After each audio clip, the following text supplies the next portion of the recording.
No, but that's what he called me. And. Now how fucked up was that? There I was dealing with my first taste of prejudice and this fucker says and. I just stared at him. The seed of my own prejudice had just been sown. He hurt my feelings. Are you gonna hit everyone in your life who hurts your feelings, he asked. He then stood and slithered toward me. He put his hands on the arms of the chair that I was sitting in, knelt down, leaned in, and said something that shattered what little ego I had left. Know your place. Without another word to me, he called my mother and informed her that she had to come and get me right then and keep me out of school for a day because of my behavior. Suspended as a kindergartner. That's a damn shame.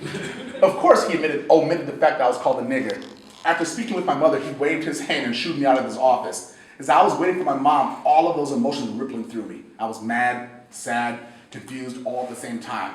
When my mom arrived, let's just say she was a little south of happy. Let me tell you a couple of things to put this all into perspective. My mom was newly divorced, undocumented immigrant.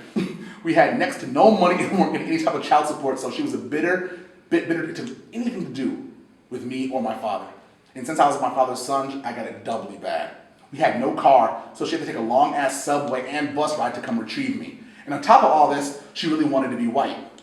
Well, this isn't terribly accurate. She just wanted to seamlessly fit into white society, maybe even find herself a white man with a decent-sized bank account who would sweep all her troubles away with a couple of well-placed dollars. Having a maniacal chocolate chip of a son who was suspended from school in kindergarten was not in her plans. I was a dead man. I told her my side of the story. Hell, I told her 3 different versions of my side of the story, but she just wasn't having it. If spanking a child were a sport, my mom would have been the MVP of ass whoopings.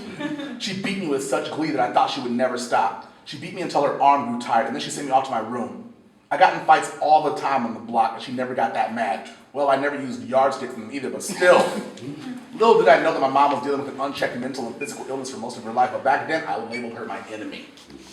My mother was one for passive survival, and she felt that the only way black folks, no matter what part of the diaspora they hailed from, could make it in America was to shut up and stay below the societal radar.